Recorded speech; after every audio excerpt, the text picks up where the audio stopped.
երես կանայք, երեխաներ։ Եվ ես այս ընթացքում տեսել եմ այդ ընտանիքների տառապանքները, ես զգացել եմ դա։ Ասենք,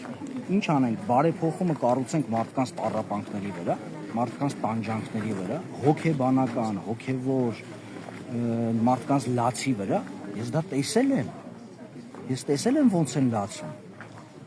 Ես տեսել եմ ոնց են տագնապի մեջ։ Այսօր ընտանիքի անդամների հետ են փորձում հարաբերվել, թեկուզ միջնորդավորված ճնշումներ բանեցնել ընտանիքների անդամները։ Ընդամենը նրանք, ովքեր հավանաբար բարեկամների մոտ ոնց որ թե բարեխոսում են։ Ովքեր պաշտոններ ունեն, այո, շփումներ եղել են այդ թեմայով, որպեսզի ազդեն քահանաների վրա։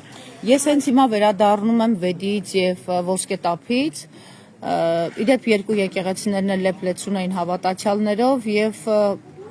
չեմ կարող ասել, որ սովորական օր էր։ Համենայն դեպս ոստիկաններն ամեն ինչ արել էին, որ լարվածության մեջ լինեին հավատացյալները։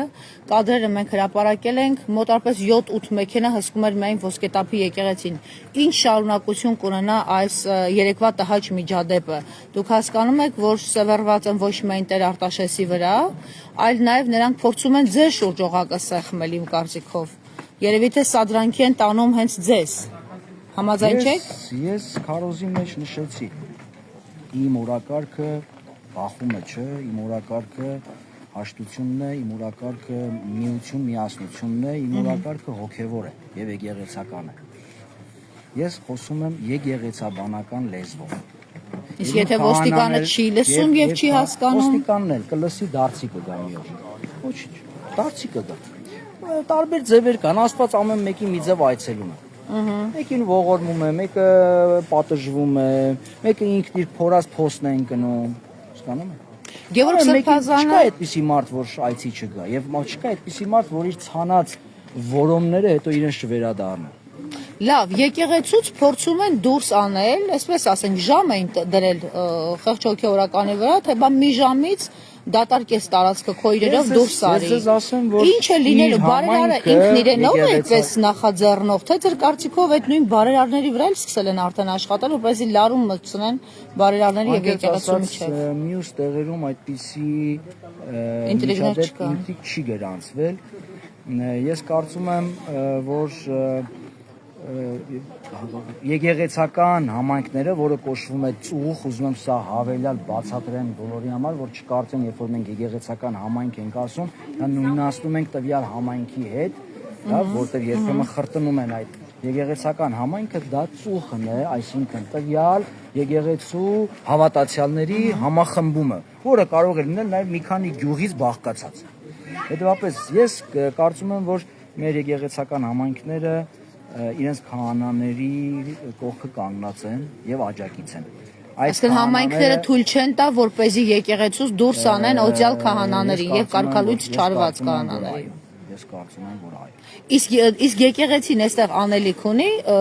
սկսած պարզաբանումից վերջացած նաեւ պաշտպանություն ձգտում քահանաները հետապնդվում են։ Փորձում ենք նախ հանրային լինել, փորձում ենք իրականությունը հնարավորինս ներկայացնել։ Եվ ինչքան ինստիտուտ կա, որ կարող է մեզ օգնել, փորձում ենք տեղյակ պահել եւ ներգրավել։ Իսկ եկեղեցու անելիքը մեր հոգեվորականները պինդ կանգնում են եւ բոլորս կազմում ենք միաբանություն։ Իսկ եթե երկու օկուպացված եկեղեցիների շարունակությունը նաև Ոսկետափում լի, դուք գիտեք, որ երկու տեղում կողպետ է փոխել։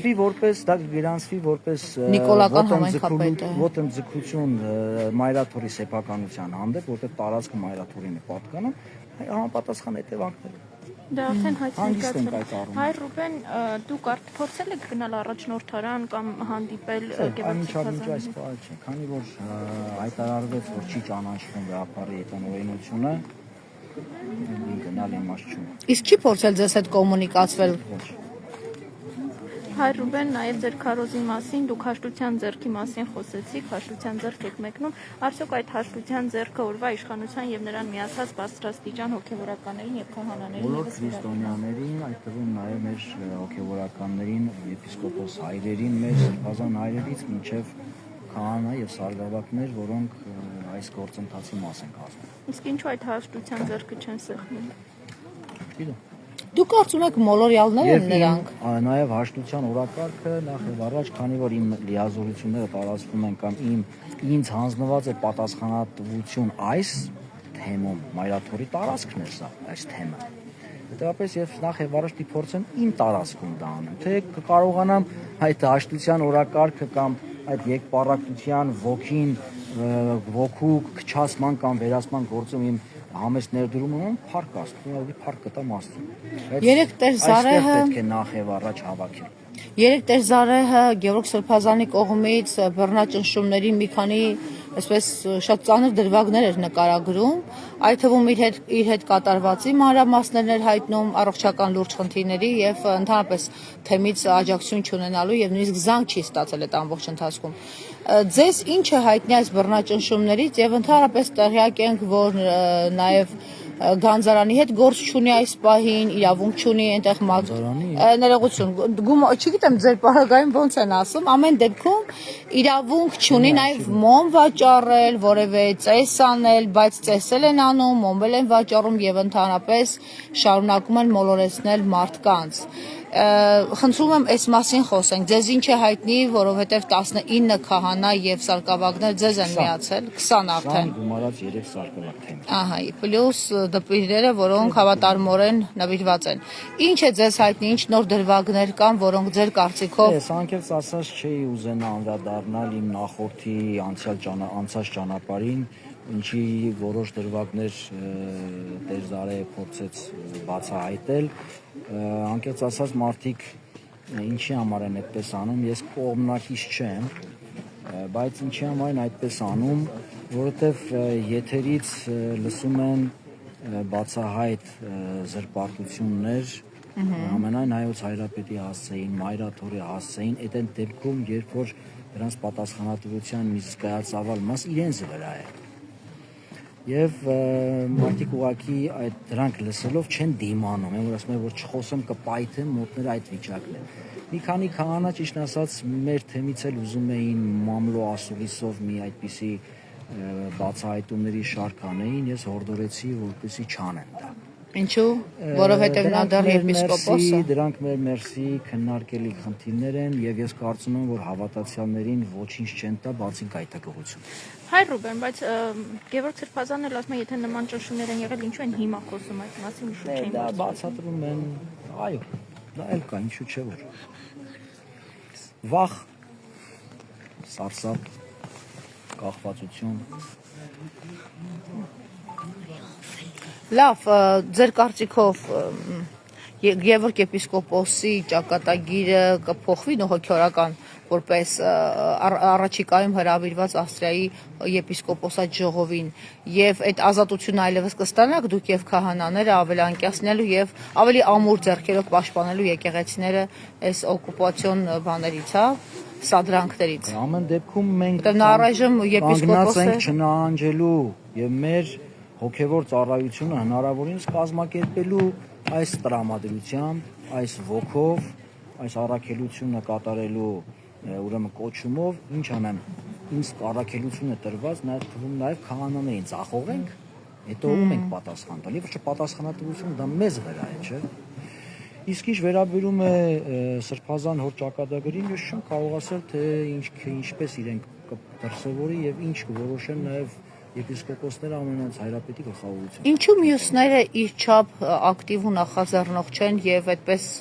լրատվամիջոցներին օրը 5 հարցազրույց չեն տալիս, նաև մեղադրելով պետական դավաճանության մեջ վեհափառ հորը, որովհետև համարյա այդպիսի ձևակերպումներ են հնչում Գևորգ Սրբազանից։ Ձեր կարծիքով ինչու է հենց ինքը այդպես նախանձախնդիր չակերտավոր։ Հավանաբար, որ երևի իր հանդեպ, որ թեմի առաջնորդի փոփոխություն գրանցվեց, դա էլ չէր գրանցվի, եթե քահանաները ճնշման տակ չգային բողոքեին, իմ կարծիքով։ Այսինքն մյուս եպիսկոպոսները ասելիք չունեն, թե դրա պատճառը չունեն, թե միգուցե հետ են կանգնել իրենց որոշումից։ Իսկ դուք նկատել եք, որ հաղորդագրությունները, որը բարենորոգման խորհրդի անվան տակ հաղորդվում է, նրանց տակ չեն ստորագրում վերջին մի քանի հաղորդագրությունների տակ չի ստորագրվում ոչ մի եպիսկոպոսի կողմից։ Այսօր ինչ-որ բան չեք նկատում։ Արդյոք չեք բացառում, որ կարող են նրանք տեղյակ էլ չեն իրենց անունից տարածվող հաղորդագրությունների մասին։ Ինձ մոտ տպավորություն է, որ դա մի կենտրոնում է արվում եւ տիրաժավորվում։ Կառավարության շենքում։ Չեմ կարող ասել։ Տիրաժավորվում է մի կենտրոնից։ Դուք նկատել եք փորձեր, Այդ թվում քայլեր, նաև- որ ուզում են հետ գալ, դարձի գալ, վերադառնալ Ես կանոնական կյանքի։ հայրերն էլ գտնվում են ծանր վիճակում։ Գերեվարված են։ Չեմ կարող ասել ինչ պատճառներով, բայց ես վստահ եմ, որ նրանցից մի որոշները, որոնց հետ ես ժամանակին անձնապես ճանաչել եմ եւ այսպես ասած մտերիմ ենք եղել, ես վստահ եմ, որ իրենք չէին ուզենա, որ մենք այս հանգրվանին հասնենք։ Նրանցից երկուսի մասին խոսվում է, որ ազդակներ փոխանցել են։ Ես չեմ լսել։ Ազդակներ փոխանցելը չգիտեմ, ազդակը Արտաշեսը փոխանցեց, բարձրապես մարդը հաջորդ օրը հայտարարեց։ Շնորհակալություն։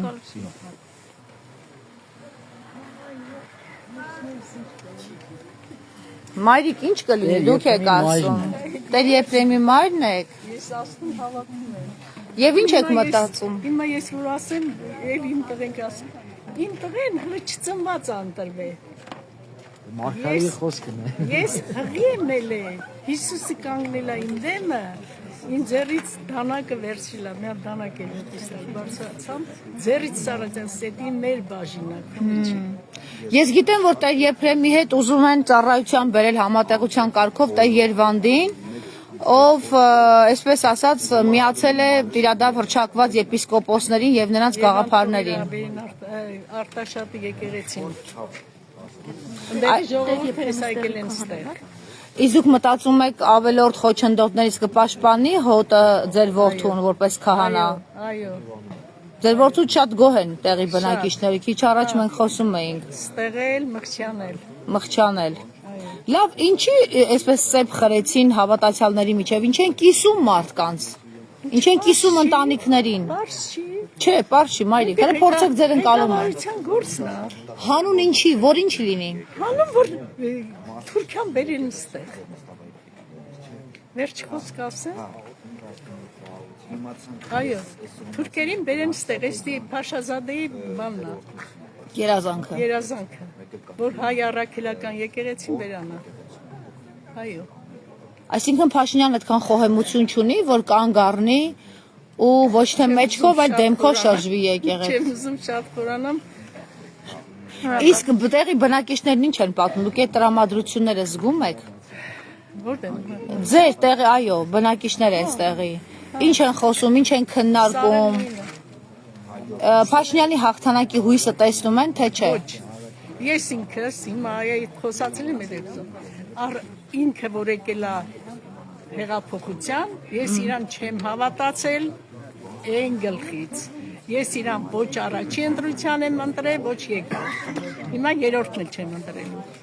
Արտաշատցիները մտածում են, որ չի հաջողի կտապալի իր գործը ընդդեմ եկեղեցու։ Տենց է։ Այսինքն դուք համարում եք, որ արդեն ավարտված է։ Այո։ Շնորհակալություն։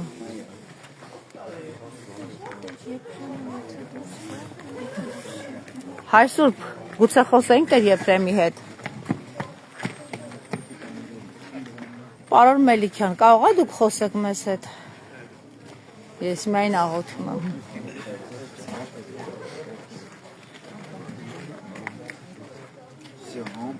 Հայր Սուրբ, կարող է ասենք Տեր Եփրեմը մեզ մոտենար։ Չգիտեմ։ Այստեղ չի լինի, որտեղ ես մի քանի քահանա տեսա այստեղ։